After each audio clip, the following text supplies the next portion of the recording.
آقا علیہ السلام کی زوجہ مطہرہ ام المومنین صفیہ رضی اللہ تعالی عنہا، ان کے قرابت داروں میں، ریلیٹیوز میں غیر مسلم تھے، کوئی یہودی تھے دو، ان کو آپ نے کوئی خیرات دی،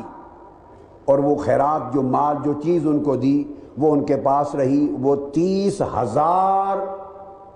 درہم کی وہ چیز بکی۔ اتنی بڑی سخاوت کی جاتی مستحق غیر مسلم گھرانوں پر۔ اسے بھی امام ابو عبید قاسم بن سلام نے کتاب الاموال میں روایت کیا۔ عمر بن میمون، یہ سب تابعی ہیں، بیان کرتے ہیں۔ عمر بن شرحبیل روایت کرتے ہیں، اور دیگر تابعین فرماتے ہیں کہ صحابہ اور تابعین تمام کا عمل یہ تھا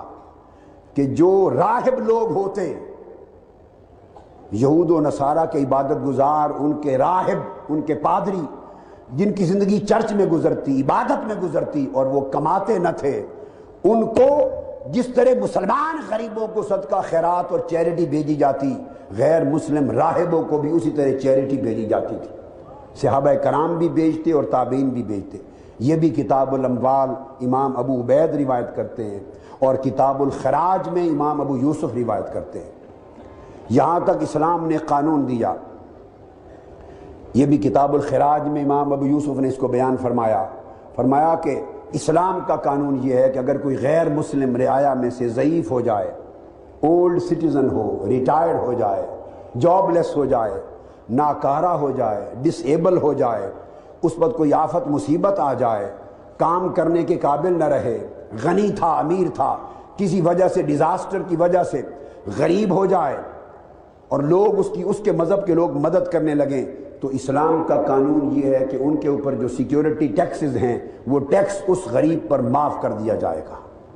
اور نہ صرف ٹیکس کی ایگزیمپشن دے دی جائے گی، بلکہ اسلام کے بیت المال سے پرماننٹ اس کے لیے سوشل بینیفٹ اور انکم سپورٹ جاری کر دی جائے گی۔ ہر مہینے اس کے لیے اعزازیہ دیا جائے گا، اس کے گھر کے اخراجات کے لیے اس کی کفالت کی جائے گی۔ بلازری بیان کرتے ہیں، عظیم مسلم مورخ، فتوح البلدان میں، کہ حضرت عمر بن عبدالعزیز رضی اللہ تعالیٰ عنہ کا زمانہ تھا۔ مشہور واقعہ ہے،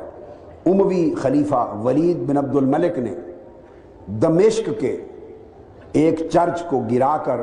اس کا ایک حصہ مسجد میں شامل کر دیا، ملحقہ مسجد تھی، مسجد میں شامل کر دیا۔ آپ کی خدمت میں خط لکھا گیا، اسلامی سلطنت کے تمام علماء اور فقہا نے خلیفہ وقت کے عمل کو رد کر دیا اور اس کے خلاف اجتماعی فتویٰ جاری کیا،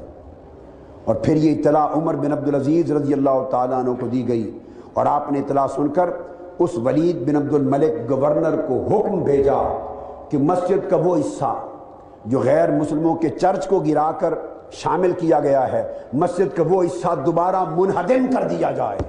گرا دیا جائے، اور وہ حصہ دوبارہ چرچ میں شامل کر کے انہیں تعمیر کر کے دوبارہ دیا جائے۔ غیر مسلموں کی عبادت گاہوں کو وہی تحفظ ہے جو مسلمانوں کی ریاست میں مسجد کو تحفظ ہے۔ بلازری ہی فتوح البلدان میں روایت کرتے ہیں کہ جبل لبنان کے باشندوں میں سے ایک غیر مسلم گروہ نے بغاوت کر دی، اور اس کو بھی فتوح البلدان میں بلازری نے لکھا ہے، بغاوت کی، اور صالح بن علی بن عبداللہ اس بغاوت کی سرکوبی کے لیے ایک لشکر کا کمانڈر بن کے آیا۔ اس نے جن لوگوں نے ہتھیار اٹھائے تھے ان کو بھی مار ڈالا، اور باقی لوگوں کو جلا وطن کر دیا جنہوں نے ہتھیار نہ اٹھائے تھے، اور جو بالکل متعلق نہیں تھے اس بغاوت کے ساتھ ان کو وہیں رہنے کی اجازت دی، مگر وہ طبقہ جو بغاوت میں شریک نہ تھے ان کو جلا وطن کر دیا، اس خیال سے اس کو شک تھا شاید یہ بغاوت کے عمل میں شریک نہیں، ممکن ہے سازش میں شریک ہوں۔